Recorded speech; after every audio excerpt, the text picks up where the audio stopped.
Barnaby Rudge, A Tale of the Riots of '80, by Charles Dickens. Chapter 34. Before old John had looked at the boiler quite 20 minutes, he got his ideas into a focus, and brought them to bear upon Solomon Daisy's story. The more he thought of it, the more impressed he became with a sense of his own wisdom, and a desire that Mr Haredale should be impressed with it likewise. At length, to the end that he might sustain a principal and important character in the affair, and might have the start of Solomon and his two friends, through whose means he knew the adventure, with a variety of exaggerations, would be known to at least a score of people, and most likely to Mr Haredale himself, by breakfast-time to-morrow, he determined to repair to the Warren before going to bed.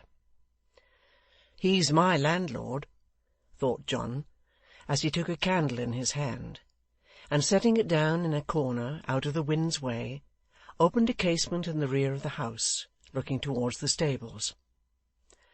"We haven't met of late years so often as we used to do. Changes are taking place in the family. It's desirable that I should stand as well with them, in point of dignity, as possible. The whispering about of this here tale will anger him. It's good to have confidences with a gentleman of his nature, and set one's self right besides. Hallo there! Hugh! Hugh! Hallo!" When he had repeated this shout a dozen times, and startled every pigeon from its slumbers, a door in one of the ruinous old buildings opened, and a rough voice demanded what was amiss now that a man couldn't even have his sleep in quiet. "What? Haven't you sleep enough, Growler, that you're not to be knocked up for once?" said John. "No," replied the voice, as the speaker yawned and shook himself, "not half enough." "I don't know how you can sleep, with the wind a-bellowsing and roaring about you, making the tiles fly like a pack of cards," said John. "But no matter for that. Wrap yourself up in something or another, and come here, for you must go as far as the Warren with me, and look sharp about it." Hugh, with much low growling and muttering, went back into his lair, and presently reappeared, carrying a lantern and a cudgel, and enveloped from head to foot in an old frowsy slouching horsecloth. Mr Willet received this figure at the back door, and ushered him into the bar, while he wrapped himself in sundry greatcoats and capes, and so tied and knotted his face in shawls and handkerchiefs that how he breathed was a mystery. "You don't take a man out of doors at near midnight in such weather without putting some heart into him, do you, master?" said Hugh. "Yes, I do, sir," returned Mr Willet. "I put the heart, as you call it, into him when he has brought me safe home again, and is standing steady on his legs, and of so much consequence. So, hold that light up, if you please, and go on a step or two before, to show the way." Hugh obeyed with a very indifferent grace, and a longing glance at the bottles. Old John, laying strict injunctions on his cook to keep the doors locked in his absence, and to open to nobody but himself on pain of dismissal, followed him into the blustering darkness out of doors. The way was wet and dismal, and the night so black, that if Mr Willet had been his own pilot, he would have walked into a deep horse-pond within a few hundred yards of his own house, and would certainly have terminated his career in that ignoble sphere of action. But Hugh, who had a sight as keen as any hawk's, and, apart from that endowment, could have found his way blindfold to any place within a dozen miles, dragged old John along, quite deaf to his remonstrances, and took his own course without the slightest reference to or notice of his master. So they made head against the wind as they best could, Hugh crushing the wet grass beneath his heavy tread, and stalking on after his ordinary savage fashion. John Willet following at arm's length, picking his steps, and looking about him, now for bogs and ditches, and now for such stray ghosts as might be wandering abroad, with looks of as much dismay and uneasiness as his immovable face was capable of expressing. At length they stood upon the broad gravel walk before the Warren house. The building was profoundly dark, and none were moving near it save themselves.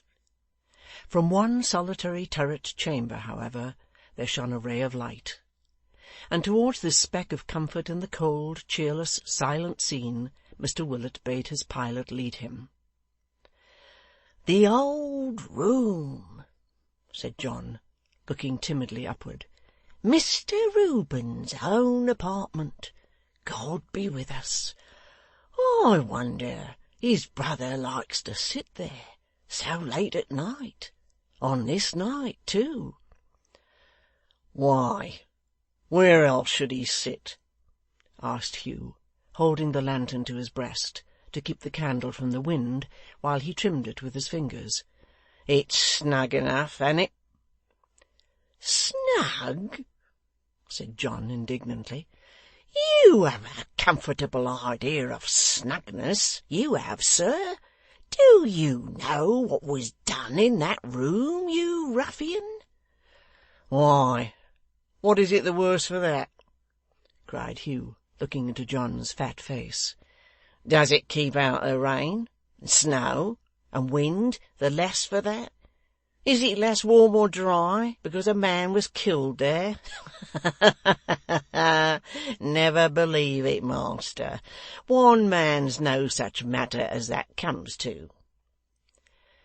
Mr Willet fixed his dull eyes on his follower, and began, by a species of inspiration, to think it just barely possible that he was something of a dangerous character, and that it might be advisable to get rid of him one of these days. He was too prudent to say anything with the journey home before him, and therefore turned to the iron gate before which this brief dialogue had passed, and pulled the handle of the bell that hung beside it. The turret in which the light appeared being at one corner of the building, and only divided from the path by one of the garden walks upon which this gate opened, Mr Haredale threw up the window directly, and demanded who was there. "Begging pardon, sir," said John, "I knew you sat up late, and made bold to come round, having a word to say to you." "Willet, is it not?" "Of the Maypole, at your service, sir." Mr Haredale closed the window and withdrew. He presently appeared at a door in the bottom of the turret, and coming across the garden walk, unlocked the gate and let them in. "You are a late visitor, Willet. What is the matter?" "Nothing to speak of, sir," said John. "An idle tale I thought you ought to know of. Nothing more." "Let your man go forward with the lantern, and give me your hand. The stairs are crooked and narrow. Gently with your light, friend. You swing it like a censer." Hugh, who had already reached the turret, held it more steadily, and ascended first, turning round from time to shed his light downward on the steps. Mr Haredale, following next, eyed his lowering face with no great favour, and Hugh, looking down on him, returned his glances with interest as they climbed the winding stairs. It terminated in a little ante-room adjoining that from which they had seen the light. Mr Haredale entered first, and led the way through it into the latter chamber, where he seated himself at a writing-table from which he had arisen when they had rung the bell.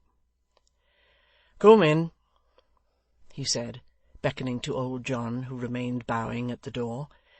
"Not you, friend," he added hastily to Hugh, who entered also. "Willet, why do you bring that fellow here?" "Why, sir?" returned John, elevating his eyebrows and lowering his voice to the tone in which the question had been asked him. "He's a good guard, you see." "Don't be too sure of that," said Mr Haredale, looking towards him as he spoke. I doubt it. He has an evil eye.' 'There's no imagination in his eye,' returned Mr Willet, glancing over his shoulder at the organ in question. 'Certainly.' 'There is no good there, be assured,' said Mr Haredale. 'Wait in that little room, friend, and close the door between us.'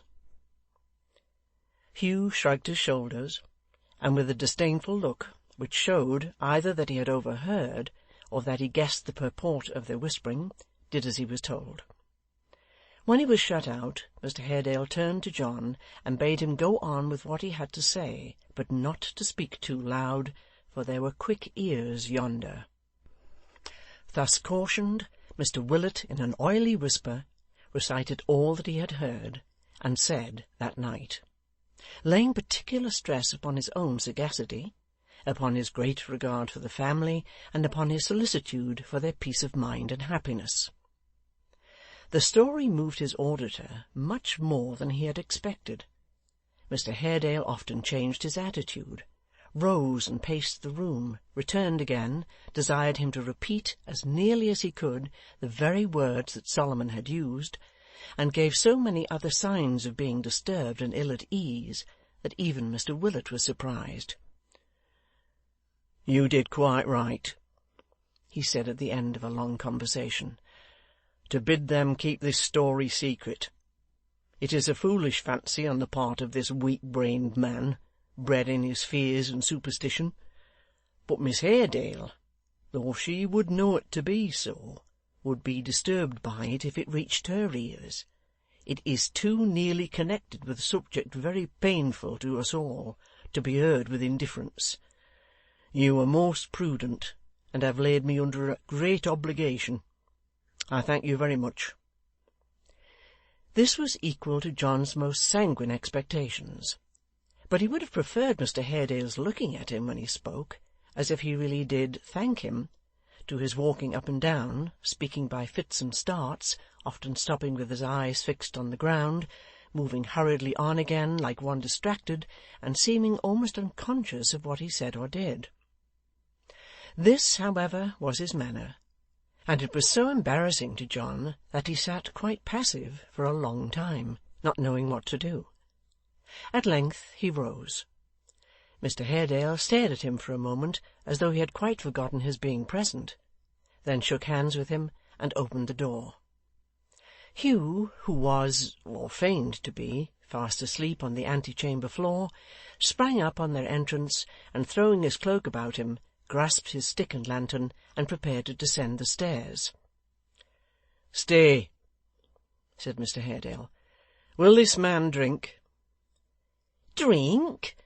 He'd drink the Thames up, if it was strong enough, sir,' replied John Willet. 'He'll have something when he gets home. He's better without it now, sir.' 'Nay, half the distance is done,' said Hugh. 'What a hard master you are! I should go home the better for one glassful half-way. Come.' As John made no reply, Mr Haredale brought out a glass of liquor, and gave it to Hugh, who, as he took it in his hand, threw part of it upon the floor. 'What do you mean by splashing your drink about a gentleman's house, sir?' said John. 'I'm drinking a toast,' Hugh rejoined, holding the glass above his head, and fixing his eyes on Mr Haredale's face. 'A toast to this house and its master.' With that he muttered something to himself, and drank the rest, and setting down the glass, preceded them without another word. John was a good deal scandalized by this observance, but seeing that Mr Haredale took little heed of what Hugh said or did, and that his thoughts were otherwise employed, he offered no apology, and went in silence down the stairs, across the walk, and through the garden gate. They stopped upon the outer side for Hugh to hold the light, while Mr Haredale locked it on the inner, and then John saw with wonder, as he often afterwards related, that he was very pale, and that his face had changed so much, and grown so haggard since their entrance, that he almost seemed another man. They were in the open road again, and John Willet was walking on behind his escort, as he had come, thinking very steadily of what he had just now seen, when Hugh drew him suddenly aside, and almost at the same instant 3 horsemen swept past. The nearest brushed his shoulder even then, who, checking their steeds as suddenly as they could, stood still and waited for their coming up. Chapter 34.